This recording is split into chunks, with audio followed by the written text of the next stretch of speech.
குடும்பத்துல ஆமா. கண்டசனிங்கிறது கணவன் ம். மனைவி கருத்து முரண்பாடு. ம். பிசினஸ் நல்லா இருக்கும். ஆனா வீட்ல வரும்போது, நீங்க வந்து ஒரு இடம் வாங்கலான்னு சொல்லுவீங்க. ஒரு பணம் வருது அப்டின்னா, ஆமா. நீங்க இடம் வாங்கலான்னு சொல்லுவீங்க. ஆமா. ஒய்ஃப் இடம்லாம் அப்புறம் வாங்கலாம். என்னைக்கு எனக்கு நகை வாங்கி குடுத்துக்க. எனக்கு நகை வாங்கும்பாங்க. ஆ. அப்ப நகை நல்ல ரேட் விக்குது. அப்ப 10 பவுன் வாங்குனா, இடம் வாங்குறது மிஸ் ஆயிடும். ஆமா. அப்ப இந்த மாரி கருத்து மோதல்கள் வரும். அப்ப நீ உன் விருப்பத்துக்கு செய்ற, நான் என் விருப்பத்துக்கு செய்றேன். உன் கூட வாழ முடியாது. நான் எங்க அம்மா வீட்டுக்கு போறேன். நீ உங்க அம்மா வீட்டுக்கு போனீன்னா, நானும் போறேன். இப்படி இந்த சண்டைகள் தான் வருமே ஒழிய, மற்றபடி ஒண்ணும் இருக்காது. ஏன்னா குருபலன் நல்லா இருக்கு.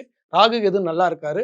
அதுக்கு அடுத்தடுத்து வரக்கூடிய 11ஆம் இடத்துல ராகு கேது வரும்போது நல்லா இருக்கும். இந்த 2 ஆண்டு காலம் பல்வேறு போராட்டங்கள் இருந்தாலும், எதுல போராடினாலும் வெற்றி காணக்கூடிய ஒரு ராசி கன்னிராசி. சிறப்பு.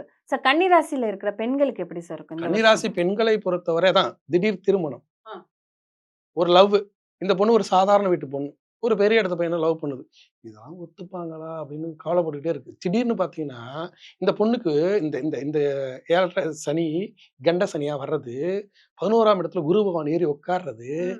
ராகு வந்து உங்களுக்கு 6ல போறது, கேது 12ல போறது எல்லாம் சேர்ந்து, அந்த பொண்ணுக்கு ஒரு அழக குடுக்கும். இல்லன்னா ஒரு படிப்புல ஒரு தனித்திறன குடுக்கும். எதையாவது ஒண்ணு ஒரு ஒரு அவங்க பார்க்கும்போது இந்த பொண்ணு அவங்களுக்கு புடிச்ச மாரி ஆயிடும். புடிச்ச மாரி டக்குனு கல்யாணம் அரேஞ்ச் மேரேஜா மாறும். சூப்பர். ம்.